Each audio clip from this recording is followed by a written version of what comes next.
के दयालु हो करके और लोहे की तलवार हटा करके काठ की तलवार रखने लगे हैं। और एक भाई तान देखी तरबार दारू, सक्यों न संभार जाए राणा को जनाई है। और एक भाई था इनका, उन्होंने देख लिया कि ये तो राणा साहब के महामंत्री हैं और तलवार रखते हैं लकड़ी की, क्या सुरक्षा करेंगे राजा की और क्या सुरक्षा करेंगे राष्ट्र की। नहीं सहन हुआ, जाकर के राजा शिकायत कर दी राणा से।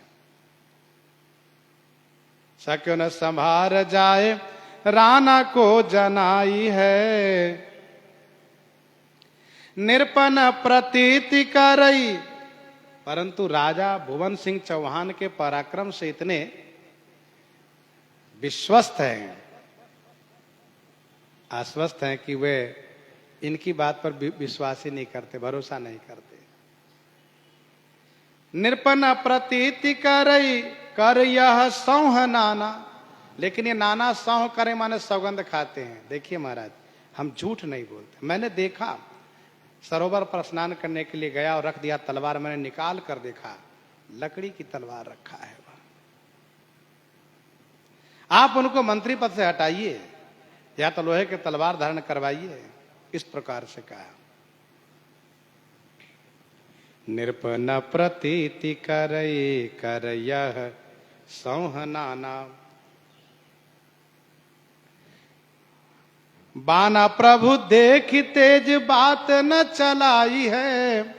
बाना माने वेश, प्रभु का वेश धारण करते हैं भुवन सिंह चौहान, वैष्णव है, इनमें प्रतिभा है, तेज है, इसलिए राजा इनसे कभी चर्चा नहीं कर पाते हैं। क्यों भुवन सिंह, तलवार लकड़ी के तो नहीं रखते हो?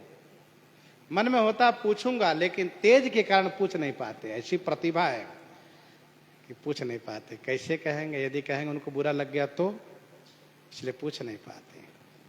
यह भुवन सिंह चौहान की प्रतिभा है, उनका तेज है यह। ऐसे ही बरस एक कहत व्यतीत भयो, अरे कयो मोही मारी डारो, जो पै मैं बनाई है।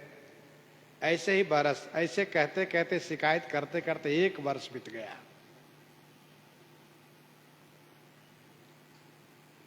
और बड़े लोग थोड़ा कान के कच्चे होते भी है। वैसे ये राजा कान के कच्चे नहीं थे, लेकिन रोज जो कोई कान भरे महाराज महाराज, तो स्वाभाविक एक दिन उबाल तो होगा ही। कान के कच्चे तो थे नहीं।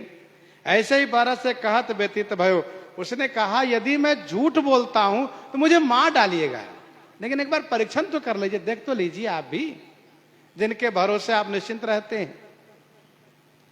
कहो मोही मारी डारो, जो पे मैं बनाई है। जो पे यदि मैं इस बात को बनाकर कहता हूं तो,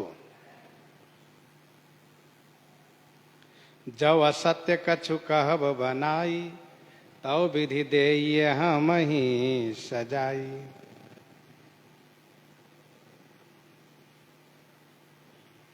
अच्छा, खर लोग बड़े दुष्ट होते हैं, उनके मन को चैन नहीं मिलता है।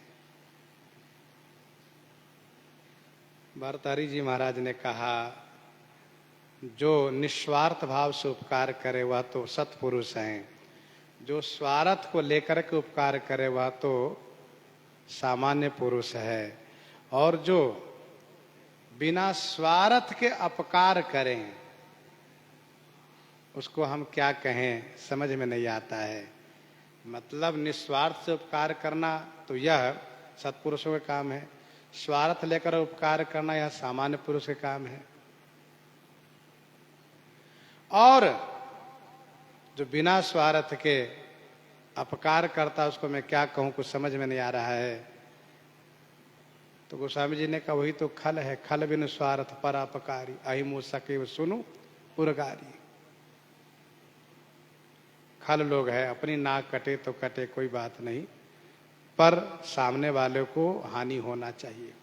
बहुत प्रसिद्ध है यह बात कि एक खल था, उसने देखा कि अमुक व्यक्ति शादी के लिए जा रहा है अशगुन करने के लिए कोई कुछ नहीं समझ में आया तो क्या करा, क्या किया उसने, अपनी नाक काट करके बदसूरत होकर के सामने खड़े होकर पूछा कहाँ जा रहे हो।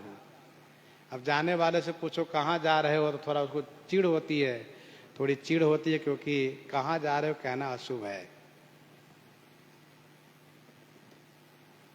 खल तो खल होते। ये गांव की बात है। गांव में सभी लोग धनवान थे, सभी लोग संपन्न थे। एक व्यक्ति बड़ा गरीब और दीनहीन था। एक व्यक्ति बहुत गरीब था, दीनहीन था। तो उसने सुना कि श्री शंकर जी कृपा करते हैं तो धन मिल जाता है। तो और श्री शंकर जी बहुत जल्दी प्रसन्न भी हो जाते हैं। आशुतोष तुम अवढर दानी। तो उसने श्री शंकर जी को प्रसन्न किया। जैसे उस भस्मासुर ने नारद जी से पूछा कौन ऐसे देवता हैं जो जल्दी प्रसन्न हो जाते हैं और मनोरथ पूरा करते हैं। उन्होंने कहा कि वे शंकर जी हैं, जल्दी प्रसन्न हो जाते, पूरा मनोरथ पूरा कर देते हैं। तो वैसे इस दीनहीन गरीब ने, क्योंकि इसका हृदय बड़ा ईर्ष्यालु था, इसलिए गरीब भी था ये, तो इसने श्री शंकर जी को प्रसन्न किया। श्री शंकर जी प्रसन्न हो गए, बहुत जल्दी खुश हो गए। श्री शंकर जी ने कहा क्या चाहिए बच्चा। तो कहा भोलेनाथ मैं बड़ा गरीब हूं, दीनहीन हूं, मेरे ऊपर कृपा कर दीजिए, मैं भी धनवान बन जाऊं, अमीर बन जाऊं। कहा वो तो ठीक है, लेकिन एक शर्त रहेगा। क्या? तुम्हें जो कुछ प्राप्त होगा उसके दूना तुम्हारे गांव वालों को मिलेगा। यह कहते हुए भगवान से वे घंटा दिए, लो ये घंटा ले जाओ घर में रखना, पूजा करना, जो मांगोगे सब मिलेगा, लेकिन उसके दूना तुम्हारे पड़ोसी और पूरे गांव वाले को मिलेगा। आया घंटा लेकर घर में, चिढ़ने लगा। तपस्या और इसका प्रभाव है कि जो हम इनसे मांगेंगे मिलेगा, लेकिन इसके दूना गांव वालों को मिलेगा, पड़ोसी को मिलेगा। इसलिए सुनो, मैं घंटा की पूजा नहीं करूंगा, रखे रहो घर में। मैं कमाने के लिए कुछ तो दिए नहीं, बच्चे भूखे मर रहे हैं और मैं परेशान हूं, क्या करूं। तो उन्होंने सोचा जाने दो, प्रदेश में है। घंटा को बढ़िया अर्चन किया, पूजन किया और कहा हे घंटा महाराज मेरे ऊपर कृपा कीजिए कि सबको पेट भरने का, खाने पीने का सारा भोजन सामग्री मिल जाए। सब मिल गया, उसके दूना गांव वाले सबको मिला। स्त्री साधु स्वभाव के, कहा कोई बात नहीं, अच्छी बात है, अरे सबका पेट भरे तो बढ़िया बात है। अब तो वह जो चाहती है सब मिलता चला जा रहा है। कुछ दिन के बाद पत्राचार हुआ, इन्होंने चिट्ठी लिखा, पत्र लिखा, आप चले आइए, क्योंकि वह जहां गया वहां उनको काम धंधा मिला नहीं। दुख सुख जो लिखा लीलार हमरे जाब जहां पाओ तहीं, जहां जाओगे साथ में कपाल भी रहेगा, भाग्य साथ रहता है। भाग्य ठीक नहीं है तो जहां जाओ वहीं अकाल पड़ा रहेगा। फिर तो पत्नी ने कहा आप घर चले आइए, क्यों परेशान हो रहे हैं, तुम ठीक हो। कहा हम ठीक, आप आ जाइए। चल के आया, देखा तो यहाँ तो मालो माल चकाचक चल रहा है, घर में भी चकाचक है। और घर में चकाचक है कोई बात नहीं, लेकिन पूरे गांव वालों को चकाचक है। गांव का रौनक ही, रंग ही बदल गया है। सबका घर मकान दुकान दूसरे ढंग के दिख रहा, सब में वृद्धि हुई, घर परिवार ही मेरा सब ठीक है। पूछा पत्नी से तुमने ये सब क्या किया। कहा क्या करती